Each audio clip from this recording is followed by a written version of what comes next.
The next acute weight loss strategy that we'll discuss is sodium manipulation. Now, recall from the hydration series, the important role that sodium plays in fluid balance in the body. We know that sodium is a powerful osmotically active electrolyte, which means wherever it goes, water tends to follow. This means it makes logical sense for combat athletes who are looking to cut weight and manipulate fluid during competition week to manipulate their sodium. Now, we consume a lot of sodium in our day-to-day diets when we consume our regular foods. As a general rule of thumb, what we do with our clients is reduce their sodium intake to 500 milligrams or less in the 3 days leading up to weigh-ins. We do this by making better choices around foods that are high in sodium and choosing lower sodium options.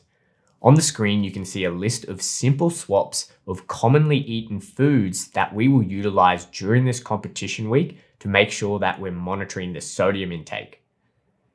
If you're planning this out for yourself, a very easy way to do this is to look at the nutrition label of all the foods that you're eating and making sure at main meals that you're eating no more than 110 milligrams of sodium per main meal, and you're keeping your snacks during the day to less than 75 milligrams per snack. If you can follow that very simple rule, you'll ensure that you have less than 500 milligrams of sodium in your diet in the days leading up to weigh-ins. This will ensure that your body is not holding on to any excess fluid while you're doing this fluid manipulation leading up to weigh-ins. A common issue that we see with athletes when they're trying to do this sodium manipulation is simply consuming more sodium than what they realize.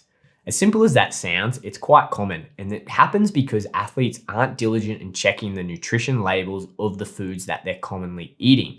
A problem that we see time and time again is athletes consuming protein powders that have quite high amounts of sodium in them. So make sure if you're doing this approach during your competition week that you're diligently checking all of the nutrition labels of the foods that you're consuming. Now, there's a huge degree of individual variance with how someone will respond to a low sodium diet, and that largely depends on what their habitual intake of sodium looks like in the weeks prior. If you consume a really high sodium diet and are very diligent with replacing electrolytes around training, you should respond really well to reducing that to 500 milligrams. If you are eating clean foods and you're not having enough sodium in your diet in the weeks leading up, it's very unlikely you'll see any change when you reduce down further.